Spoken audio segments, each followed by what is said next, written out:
Hi Aquarius! Welcome to Amihan Tarot.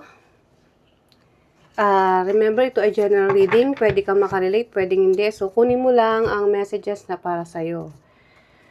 At remember, ito ay gabay lamang. Hindi ito yung ikaw yung magkocontrol ng sitwasyon mo sa buhay kung paano mo ito i-apply. So, kung napadaan ka Aquarius sa aking channel, please subscribe, share, like, and comments. At pakihit ang notification bell para ma-update ka sa mga susunod ko pang reading. So, itong reading na to ay para sa week na July 27 to August 2. So, Aquarius, ito ang mga message na paparating sa'yo this week. Friends, fun, support. So, nakikita ko na rito na ini-enjoy mo lang ang buhay mo, Aquarius. Kung kinakailangan ng lumabas ka kasama ang mga kaibigan mo, andiyan dyan sila para damayan ka. Andiyan dyan yung support na pag tinawag mo sila, oo sila. Kasi gusto mo lang ng masaya eh. Ganon din yung mga kaibigan mo. Kung, let's say, parang tinuring mo na rin pamilya, di ba? So, ini-enjoy nyo yung moment na meron kayo ngayon. And then, clarity, change of perspective. Siguro dahil dyan, unti-unti mo na realize o nagkakaroon ng liwanag kung ano yung gusto mo maging sa buhay. Let's say, bata ka pa, mid-20s or 30s. Sabihin na natin mas matanda pa ron, pero kung meron ka mang bagay na mga nasayang in the past, na ngayon pinanghihinayangan mo, at least ngayon nagkakaroon ka ng clarity o positibong idea na hindi pa huli ang lahat. Oo, wala akong ginawa dati, hinayaan kong mawala kung ano man yung mga bagay na dapat kong panghinayangan. Pero ngayon, hindi na. Gagawin ko na kung dating pinabayaan ko na lang na mawala. And then, divine timing. See? Divine timing. Not yet. Trust the present alignment. Oh, okay. So, ito yung tinatawag na kung may mga bagay ka na gusto mangyari, let's say hindi naman tungkol sa clarity na naisip mo ngayon, at ito ay ibang bagay, wag mo raw ipipilit. Kasi baka hindi pa siya ngayon nararapat na mangyari. So, mamaya pag nilatag ko ang baraha, makikita natin kasi hindi raw alignment. Kumbaga hindi pa dapat. So, kung meron kang hinihintay o meron kang pinagtuunan ng pansin, let's say, trabaho, project, or skills na meron ka, talent na meron ka, at may tao kang pinagkatiwalaan, kumbaga binigay mo yung iyong effort para matapos yung project na yon at maipasa mo sa kanya para maibenta o maipresent niya rin sa boss niya. Ito yung time na naghihintay ka kung meron bang dapat na nahintayin. O kung meron ka in-applyan, nag-apply ka, and then naghihintay ka ng respond o sagot ng kumpanya. Siguro hindi pa ito yung timing dahil marami pa silang pinaprocess na dapat kumpletuhin bago katawagan. So, nasa perfect timing daw. Hintayin mo lang. Okay, now let's kuha tayo ng mga baraha para kay Aquarius. Pwede rin itong let's say nasa probinsya ka. Meron kang tinanim. Literal na nagtanim ka. Puno, prutas, mga gulay. So, yung nag-harvest ka na, yes, nag-harvest ka. Pero yung kinita mo, hindi rin naman ganun kalaki. So, dahil doon, hindi ka parang masaya. Pero, tsaga-tsagain mo lang. Maaaring sa susunod na harvest mo is mas malaki na ang kikitain mo. So, hintayin mo yung tamang oras para kumita ka ng mas malaki. Yun yung nakikita ko rito. Diba? Pwede yun. Okay, ang iyong present energy, overall energy, 5 of Wands.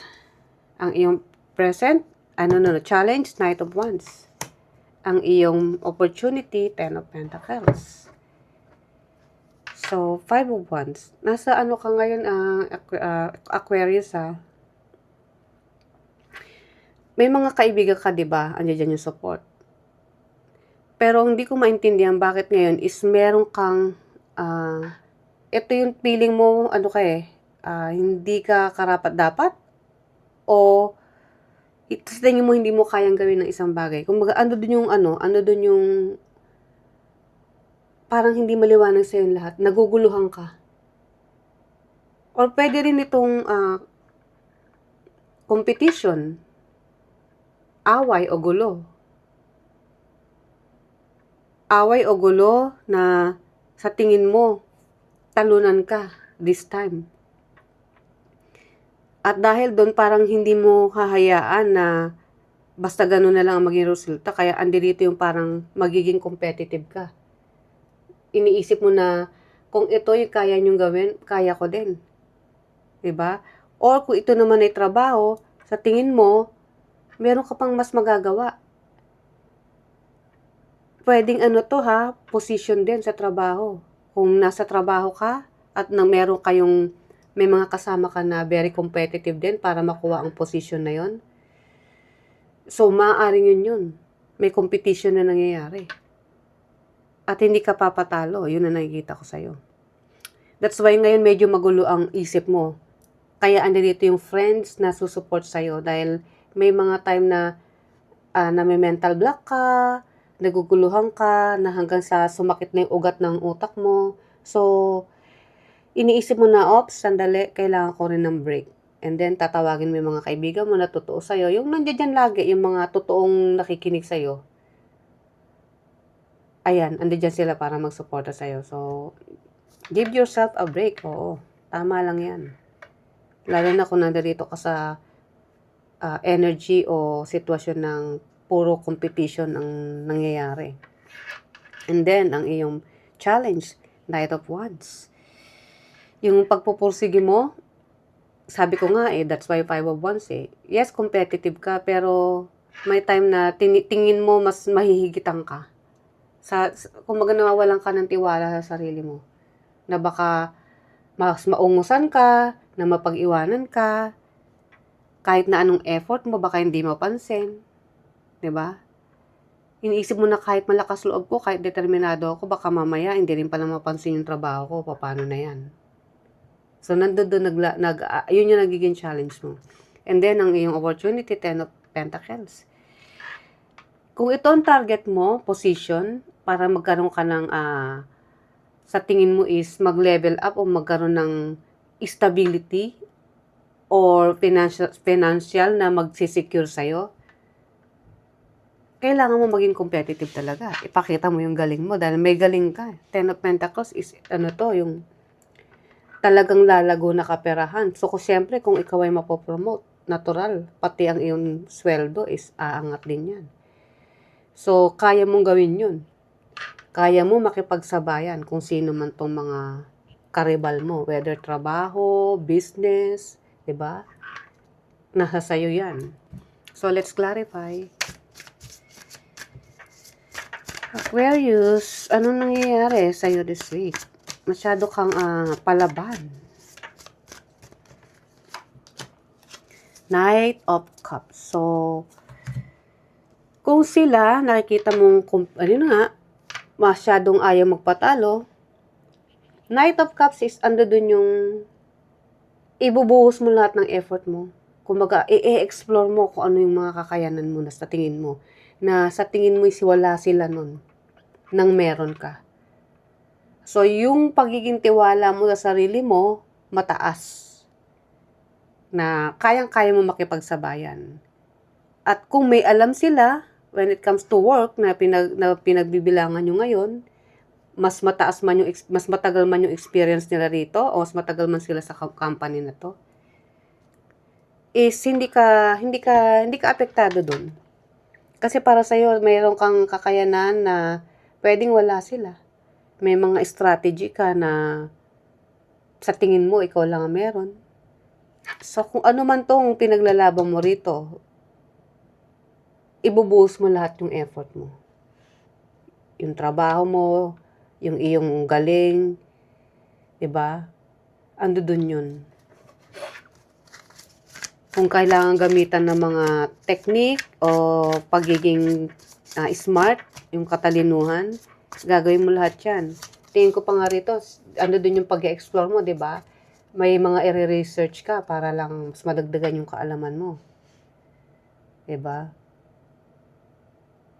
Okay. Knight of Wands. Clarify natin to. Two of Pentacles. So, wag mong hayaan na mawalan ka ng balance. Kung yun ang focus mo, doon ka lang. Kasi nakita ko nga rito, yung determination mo, nawawala minsan. So, ituloy mo lang. Kung sa tingin mo, nandiyan sila para i-discourage ka, wag mong hahayaan. Kailangan hindi ka natitinag, wag kang papaapekto. Kasi once na nakita nila kung ano yung weakness mo, doon ka nila uumpisahan para i-down. Kasi ganun yun, di ba? Once na alam nilang ikaw yung karibal nila sa trabaho o ikaw yung napaka-competitive mong tao, kumbaga sagabal ka sa threat ka sa kanila, gagawa yan ng paraan. Kung saan ka mahina, yun yung titirahin nila sa'yo. So, kung makikita mong dinidiscourage ka, pinag-uusapan ka, huwag mong hahayaan yun na mawala ka sa balance o mawala ka sa kung ano yung tina-target mo rito. At ang target mo rito is mas umangat ka. Dahil ito nga ang opportunity mo is financial stability. Ten of Pentacles. King of Cups. Yes, kaya mo. Alam mo kung bakit? Kasi ikaw yung taong madiskarte.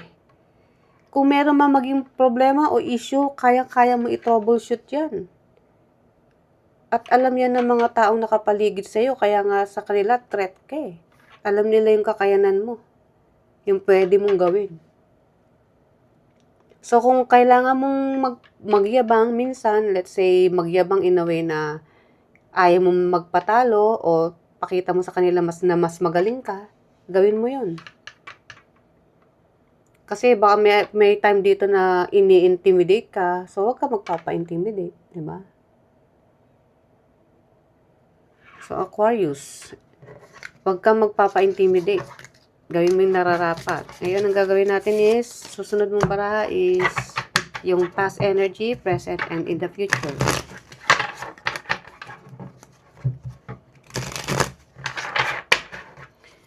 Ano ang mga paparating na energy kay Aquarius this week? Yung past, Two of Pentacles, ito na naman siya. And then yung present, and then ang iyong in the future energy. Wag Aquarius, wag kang papatalo, wag mong hahayaan. Kasi in the future nakikita ko para kang magkakaroon ng anxiety rito, stress. Kaya sabi ko, wag. Tuloy mo kung ano yung nararapat. Wag kang papaapekto. So, ang iyong past energy, Two of Pentacles, ito yung mga napapagod ka rin eh. Sobrang busy. Kaya nga sabi ko may competition, di ba? So, even before, alam mo na kung sino itong mga taong to na nakabantay sa'yo. At dahil doon, mas pinagpupulsigi mo kung ano yung mga ginagawa mo. Kaya nga may oras na hindi mo na alam kung sinong uunahin mo. Dahil ang focus mo is maipakita mo na maganda yung iyong performance. Gusto mo magpasiklab sa boss. Gusto mo magpa-impress. So, nakikipagsabayan ka. Diba? Pinasabi mo sa sarili mo na kung kaya nyo, kaya ko din. Yun yung iyong past energy. And then, ang iyong present, Five of Swords, conflict, competition, diba? Talagang ayaw magpatalo ng mga bawat isa. At ikaw rin, ganun din yung energy mo ngayon. Kumbaga, ready ka. Hindi lang dalawa ang hawak mo. At least, mayroon ka pa sa likod, diba? Kung meron silang mga bala, ikaw hindi ka maubusan ng bala. Kumbaga, preparado. And then, ang iyong in the future, kaya nga sabi ko, bakit nangyari to? Nine of Swords. Huwag mong hayaan na ma-stress ka o maapektuhan ka sa mga tao. So, Aquarius, let's clarify.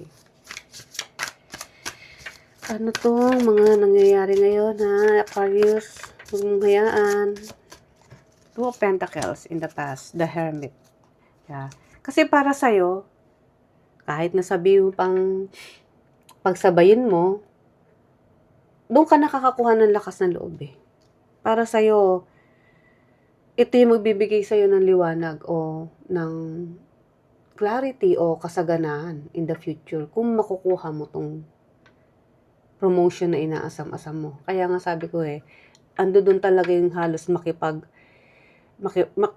para ka nasa gera na talagang kailangan mong keep up, kailangan mong lumevel up, kailangan mong gawin lahat para makipagsabayan.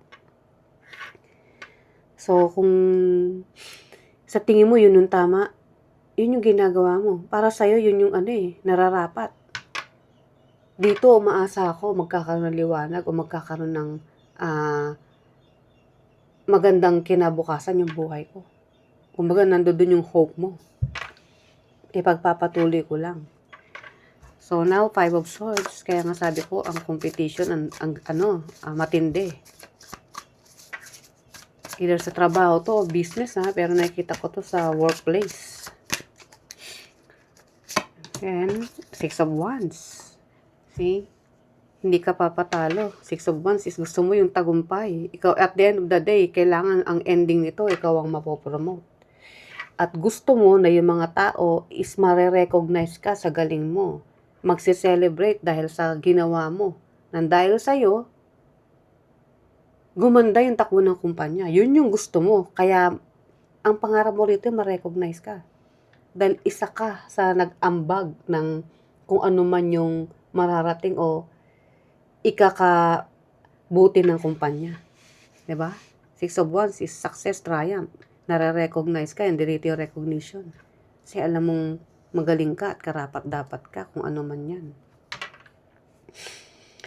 So, once na nagawa mo, ma-recognize ka, siyempre makikilala ka. Ando dun na yung umpisa ng pinaplano mo na tugatog ng tagumpay. Okay, so ito, 9 of Swords. Ano to, Aquarius? Tingnan natin. Stress ka nga ba? Tingnan natin. The Star. Okay. Kahit na-stress ka, alam mo, yung stress mo is, kaya ka nai-stress dahil wala pa, di ba? Wala pa Dahil nga sa competitive ka, ayaw mo magpatalo, iniisip mo na baka ando dun yung failure. Kumbaga, ito iniisip mo is hindi pa naman talaga nangyari. Ikaw ang gumagawa nito. Hindi talaga yung actual na pangyayari na ginagalawa mo ngayon sa trabaho. So, kasi, kaya ako sinabi yung kasi the Star is, magkakaroon ka ng clarity. Alam mo kung bakit? Star is also yung hope and wish fulfillment. So, ang nakikita ko rito, once na ma-recognize ka, ipakita mo yung kakayanan mo, Aquarius, makikilala ka talaga. At masasabi mong this is it kasi magsha-shine ka. Kumbaga, makikilala ka at mag-uumpisa na talaga yung mapopromote ka. Nang dahil doon, ito na yung umpisa. Baka kung mapopromote ka ngayon, mas mapopromote ka pa in the future. Kasi nakilala ka nila sa galing mo So, maganda. So, itong pag-iisip na to, hindi to yung nangyayari. Ito is yung sa sarili mo lang naisip na nagkukose ng stress. So, tigilan mo yan kasi hindi makakaganda, baka maudlot kung panghihinaan ka ng loob. Ha, Aquarius? So, now, ang last message from universe. Wow, tingnan mo, Ace of Cups, tagumpayan, success. Ace of Cups, Justice, and then the Death card. See? Ace of Cups is new beginning. Ito na yung panimula, yung gustong-gusto mo, which is success. Yan nga, try na kilala ka. The Justice. So, dahil doon, ito na yung sinasabi mong at least na patunayan mo. Nagkaroon ng hustisya, yung inaasam-asam mo. And then, ito nga, which is yung Ace of Cups, yung pangarap na trabaho o posisyon. And then, the Death card is, panibago na to. Kasi nga, meron yung promotion, so, panibagong journey, di ba? May nag-end, which is yung dati mong posisyon, and then, le-level up sa panibagong position, which is higher. So, may new beginning. Ang ganda, Aquarius. masaya ang buhay. 'Di ba? Nagtagumpay ka eh. So, Aquarius, sana nagustuhan mo itong yung reading. I hope andiyan ka pa rin sa mga susunod ko pang reading. So, bye!